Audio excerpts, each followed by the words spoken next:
Paramount release the ugly cut. Hey, we're actually making a video on a somewhat recent topic. Well, kind of. It is the internet, so by the time this video's out, it'll probably be considered late. So what's this all about? Back in February, I posted a tweet saying that we should convince Paramount to release the ugly cut, and justified it, stating that it would make a lot of money because of its iconic meme status. As you can see, only 2 people like this. Some people consider me a madman, a radical, a loose cannon that has nothing but bad ideas. And while there is some truth to this, I genuinely believe in the messages I spread. For example, this one. Release the ugly cut refers to the idea that Paramount should re-release the first Sonic movie, but with the ugly design originally shown in the widely hated trailers. Now you might be asking, Suarez Digital, why would anyone want to do this? And my only answer is, well, because they can. As a longtime Sonic fan, I haven't seen Sonic be this popular since the 90s, which unfortunately I also don't remember because I wasn't old enough to remember most of the things that occurred in the 90s. But we all do remember that only a couple years ago that Sonic was a punching bag of the entire internet. They made fun of the characters, the fans, and the games. Nothing was safe. Heck, even when the Blue Blur tried his best, no one even took him seriously. Even IGN once claimed that Sonic games were never even good. Despite these issues, you can't deny that Sonic has had a major impact on video games and popular culture. It's no secret. The movies have really skyrocketed the Blue Blur to new levels of popularity, reuniting old fans and creating new ones. And by focusing on the more positive aspects, these past years have been decently good ones for the franchise. Yet despite all this, a movie about Ugly Sonic will take some convincing. Looking back, it's clear that the initial negative feedback was because the design was so unsettling and jarring when compared to its iconic design. It doesn't help that most of the promotions made it feel so uncanny and creepy. Look at him with his deadpan stare, long creepy limbs, skinny legs, and just overall its uncomfortable design that was a mix between human and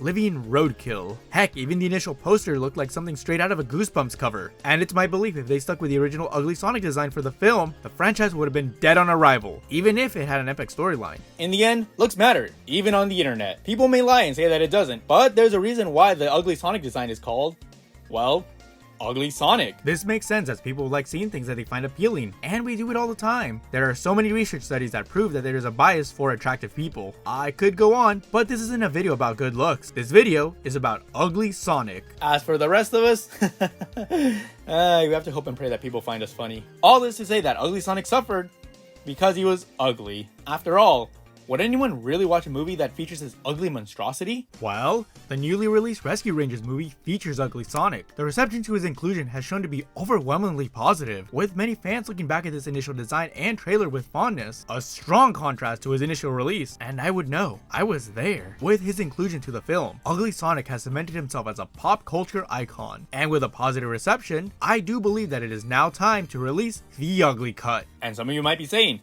Suarez Digital, you just said looks matter. So why do you want a movie with Ugly Sonic? Well, solely because I think it'd be really cool. And if Paramount plays it correctly, I really do believe that they could capitalize on this design and take full advantage of using it. Personally, I would go to the theaters to watch a movie with Ugly Sonic in it, and I would buy merchandise for it, mostly for the memes, but it would be kinda cool and historic. Just think about it. A movie is released twice, but with 2 different character designs. That would go down in history, and people would be talking about it for years. And while they could just simply re-release the same film with Ugly Sonic, Chip and Dale proved that Ugly Sonic does have its own charm. With less than 5 minutes featured in the film, Ugly Sonic had a ton of character development. When we first see him, he is nothing but a washed up has-been actor. Has been or never been, since he actually never did get his start. He brags to Dale how he's going to make it big this time, as he has now been offered a reality TV show with the FBI called Ugly Sonic, Uglier Crimes, to which Dale finds it hard to believe. And when the film depicts Ugly Sonic, aside from the obvious emphasis on his uncanny teeth, a lot of his abnormal designs are hugely exaggerated, such as his rounded potbelly stomach and comically wide eyes. He later appears when Chip and Dale return to ask him for his help and connections to the FBI. Ugly Sonic immediately denies their request, which prompts Dale to accuse him of lying. Ugly Sonic defends himself by saying that he wasn't finished and that he would ask his producers later. As Chip and Dale depart, Ugly Sonic then proclaims that all will be revealed, and Dale responds with, "No it won't." And finally, towards the end of the film, Ugly Sonic arrives with the FBI to save the day, proving that he was indeed telling the truth. So what did we learn from all this? Even with a small role, it was enough to change our perception and appreciation for Ugly Sonic. At first, we were all like Dale. We were all grossed out by this horrific appearance, and even doubted that Ugly Sonic had any merit or opportunities going for him. And just like these kids, we saw him as nothing more than just a joke. But Ugly Sonic persisted, and in the end, he proves his worth that he's capable of standing on his own, with even Dale showing excitement upon seeing Ugly Sonic come in clutch to save the day. So, does this prove that Ugly Sonic can have his own movie? Well, I do see that there are 2 ways this could go.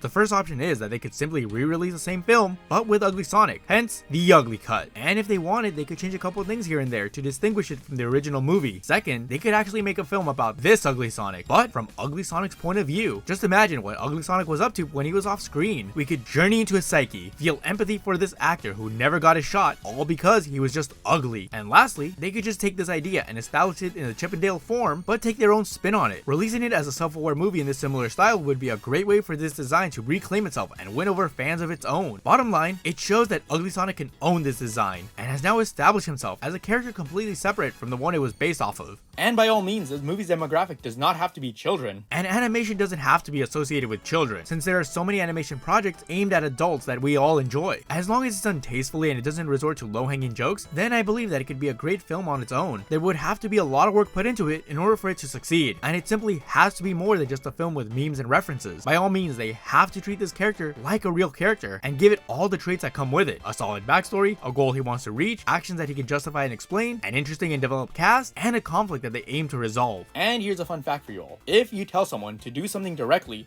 then they're most likely to do it. For example, if I told you all to like and subscribe, then statistically speaking, you're more likely to do it. Subscribe for more wholesome content.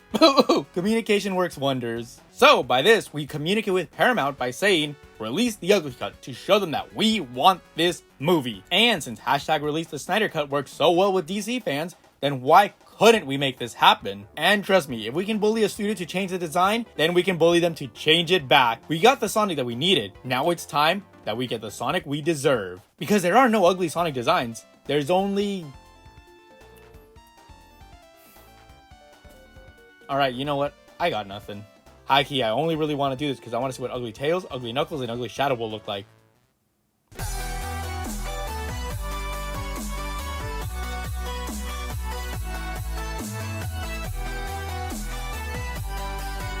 Hey guys, Suarez here. First off, thank you so much for 377 subscribers. It really means the world to me, and I will continue to make more wholesome content for you all. What would be really funny is if everyone else kept their original designs, and Sonic was the only one with the ugly model. That'd be hilarious.